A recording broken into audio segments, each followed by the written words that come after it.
Ladies, listen up. Before your next blood test, I need you to hit pause. Seriously, stop everything. Because what I'm about to share with you could literally change your life, or at least prevent a massive headache, unnecessary worry, and potentially even a misdiagnosis that sends you down a completely wrong treatment path. I've witnessed it countless times in my practice. Smart, conscientious women making innocent, avoidable mistakes before their blood draw, only to be told something terrifying that turns out to be utterly false. Don't let that be you. You cannot afford to miss this vital information.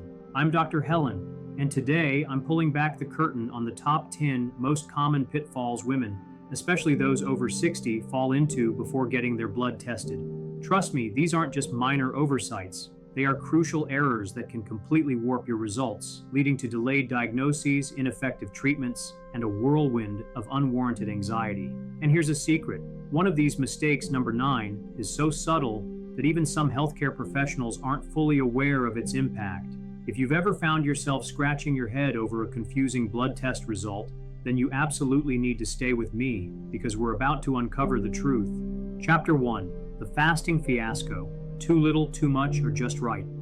This is hands down one of the most prevalent and impactful errors I see, particularly among older women who are expertly juggling a busy life filled with appointments, medications, and daily routines. The concept of fasting for a blood test seems straightforward, doesn't it? Yet, it's a delicate balance that, when tipped, can send your results into a tailspin.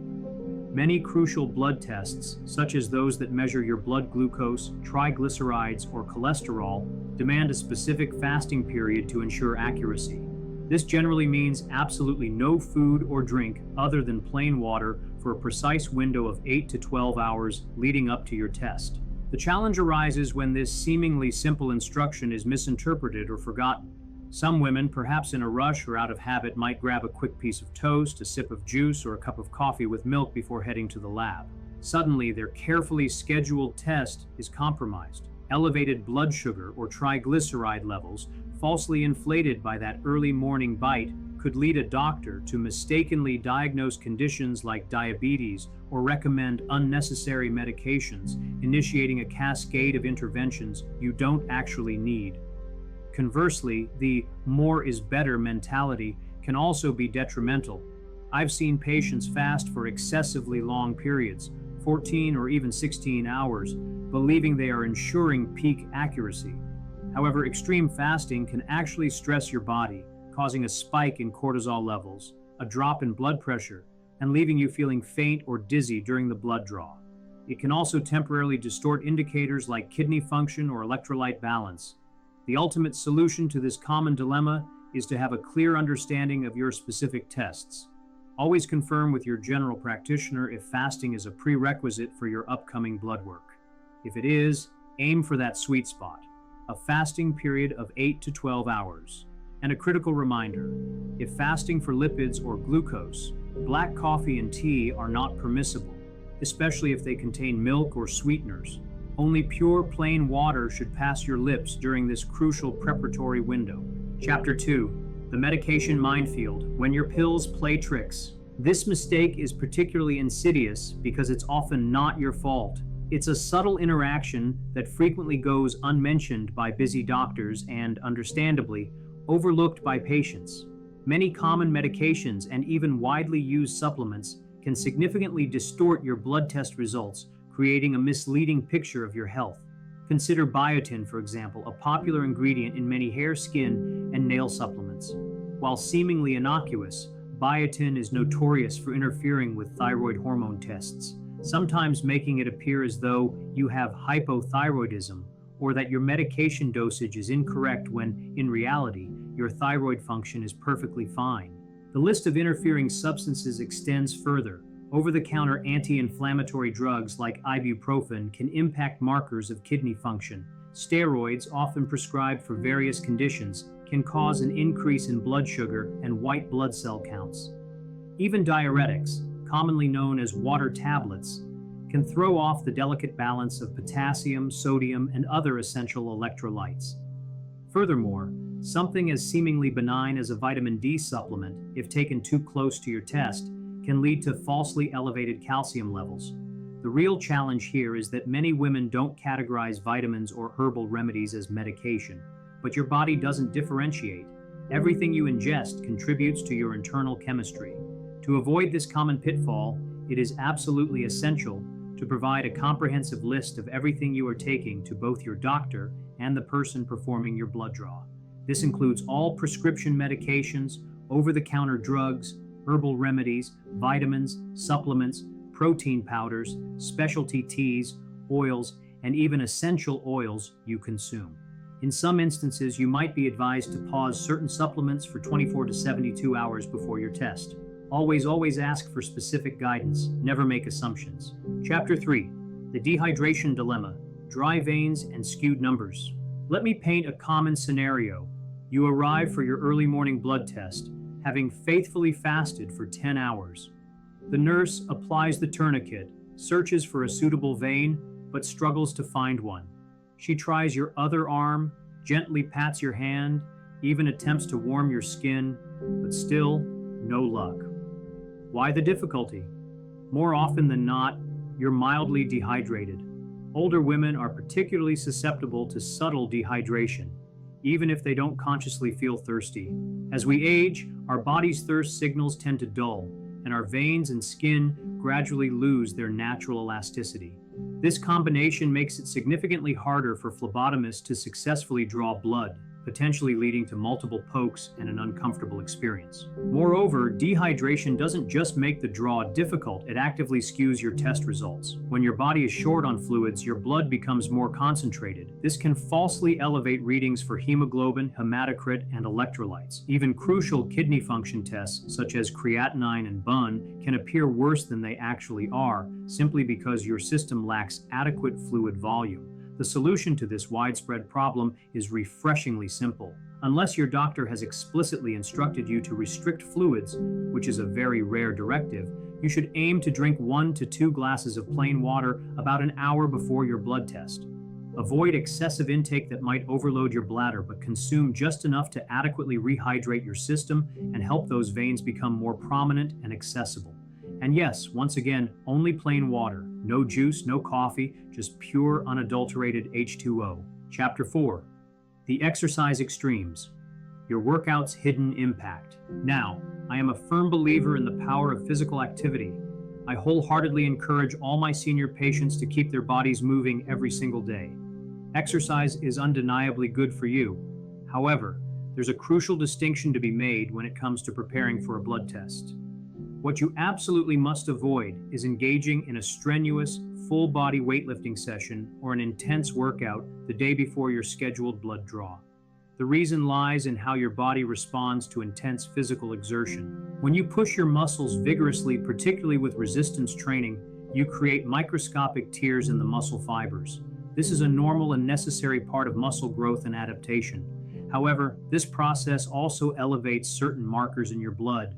Specifically, you might see an increase in creatine kinase, CK, liver enzymes like ALT and AST, and even lactate dehydrogenase, LDH. If your doctor is evaluating you for liver function, potential heart issues, or muscle diseases, these temporarily elevated markers can trigger false alarms. They might raise red flags that aren't indicative of a genuine medical problem, but merely reflect your body's natural recovery from yesterday's workout. For women who are already prone to unexplained aches and pains, or who have received prior diagnoses of inflammation or fibromyalgia, these false positives can lead to unnecessary anxiety, repeat testing, or even the prescription of medications you don't actually require. So, what's safe? Gentle activities such as walking, light stretching, or yoga are perfectly fine, but for at least 24 to 48 hours before your test, steer clear of weightlifting, prolonged strenuous hikes, or any high-intensity activity, especially if your blood work includes liver, muscle, or inflammatory markers. Chapter 5. The Anxiety's Influence. Calm your nerves, not just your body. Here's something that won't appear on your blood test instruction sheet, but unequivocally impacts your results: your emotional state. We often focus solely on physical preparation, forgetting the powerful connection between mind and body. When you rush into the clinic breathless, stressed from traffic, or simply anxious about the needle, your body automatically shifts into a fight or flight response. This primal reaction triggers a surge of adrenaline and cortisol, hormones designed to prepare you for perceived danger. This hormonal cascade can temporarily raise your blood sugar, slightly elevate your blood pressure, alter your white blood cell count, and even subtly affect your thyroid hormone levels and heart rate. I recall a patient who, after battling traffic and arriving late and flustered, had blood test results showing elevated cortisol and blood sugar.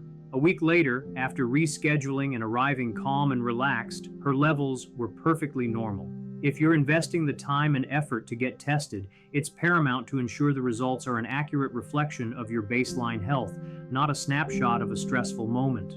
The remedy is simple. Plan to arrive early. Give yourself at least 10 to 15 minutes to sit quietly in the waiting area before your draw.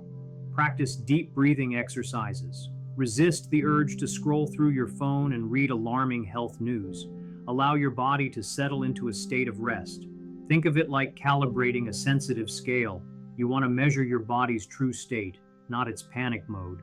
Chapter 6. The Unasked Questions. Special prep you didn't know you needed.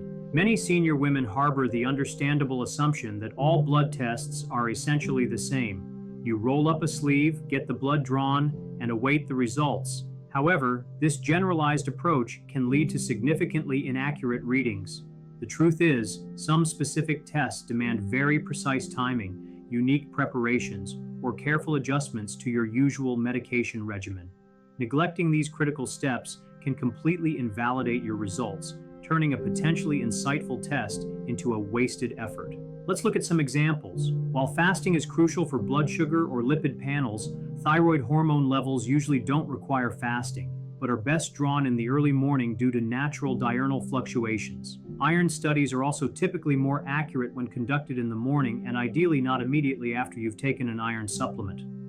Hormone levels, particularly if you are on hormone replacement therapy, HRT, necessitate disclosure of your HRT status. Tests for cortisol or ACTH are notoriously time-sensitive and must be drawn at very specific times, generally between 7 to 9 a.m., because these hormone levels naturally fluctuate throughout the day. Similarly, parathyroid hormone and calcium levels should not be tested right after you've taken vitamin D or calcium supplements. The most common mistake here is assuming that the pathology lab automatically knows all the necessary protocols. If your doctor hasn't provided explicit instructions on the request form, or if you haven't proactively sought clarification, you might unnecessarily fast for a test that doesn't require it, or critically, fail to fast when it was absolutely essential.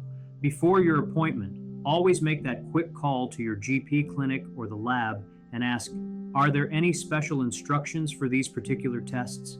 It only takes a minute, and it is the single most effective way to ensure the accuracy and reliability of your results. Don't leave something so vital to chance. You deserve clear, accurate answers about your health. Chapter 7, The Alcohol's Aftermath, Skipping the Evening Indulgence. I'm not here to police anyone's evening rituals. A glass of wine with dinner is a common and often enjoyable part of many of my patients' routines. However, if you have a blood test scheduled for the following morning, this is one ritual you absolutely must pause. Forgoing alcohol the night before your blood draw is a non-negotiable step. Even small amounts of alcohol can have a surprisingly significant impact on various blood markers, leading to misleading results. Alcohol can temporarily elevate your triglyceride levels, a key indicator of cardiovascular risk. It can also cause a transient increase in liver enzymes like ALT and AST, which could be misconstrued as a sign of liver damage. Furthermore, alcohol is a diuretic, meaning it can dehydrate you, making blood draws more difficult and affecting other results. It can also lower your blood sugar, a particularly concerning effect if you're managing diabetes with medication, and it can interfere with how your body metabolizes other medications, further skewing lab values.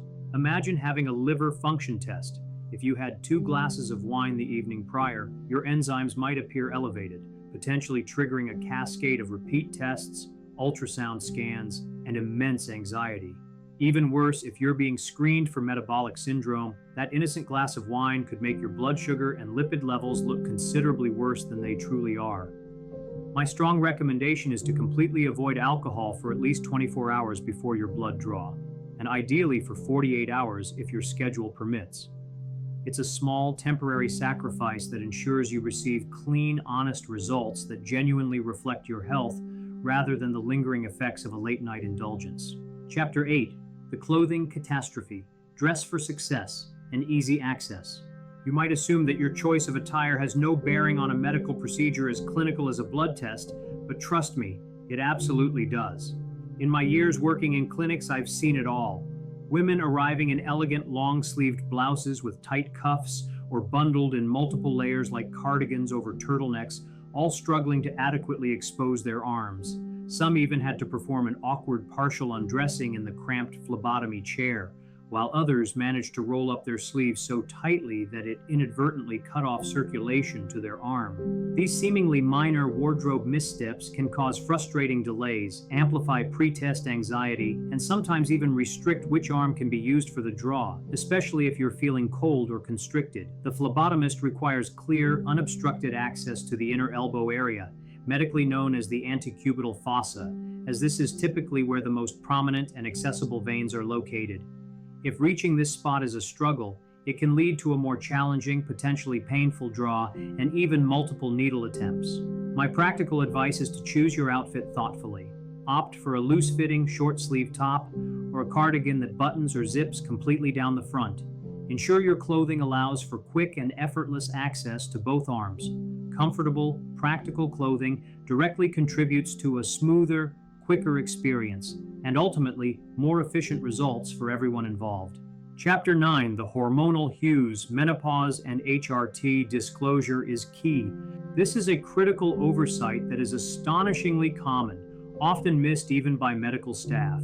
Your hormonal status profoundly influences your blood test results, far more than most women realize, particularly as you age. If you are postmenopausal or currently undergoing hormone replacement therapy, HRT, it is absolutely essential that both your doctor and the laboratory performing your tests are fully aware of this information. Failing to disclose this vital detail can lead to significant misinterpretations of your health data.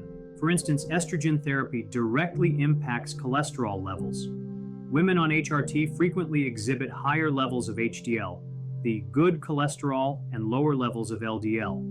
If this context isn't noted, a doctor might mistakenly believe your cholesterol profile is unusually good or that your other medications are working exceptionally well, when in fact, the hormonal therapy is playing a significant role.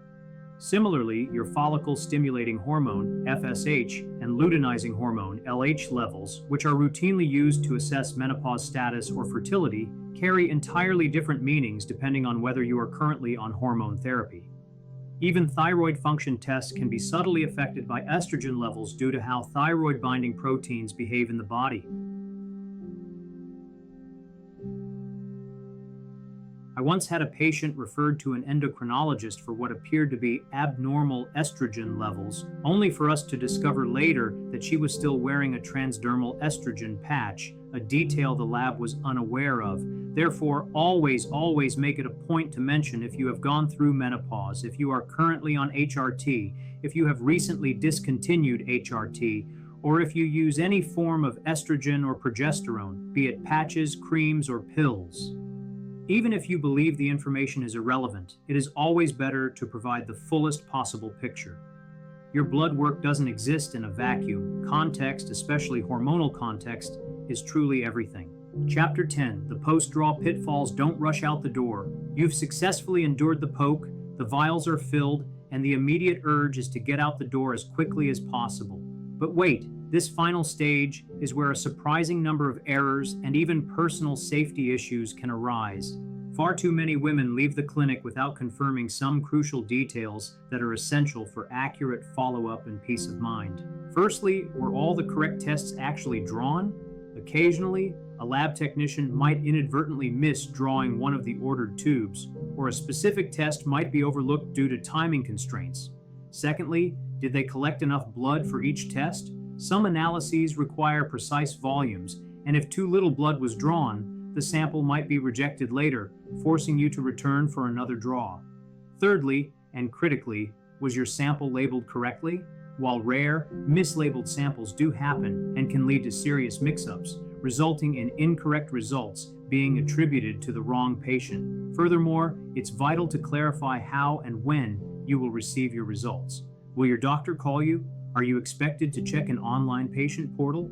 Should you proactively book a follow-up appointment? This last point is especially important for senior women. If you are prone to dizziness, fainting, or low blood pressure, do not immediately stand up and rush off. Take your time, sit for a few extra minutes, drink some water provided by the staff, and inform them if you feel at all woozy. I once had an older patient leave too quickly after a blood draw, stumble in the parking lot, and end up back in the ER, not due to the blood test itself, but because she stood up too fast on an empty stomach. The moral of this story is simple. Slow down, ask questions, and confirm every detail. Your health and your safety are absolutely worth those few extra moments of diligence.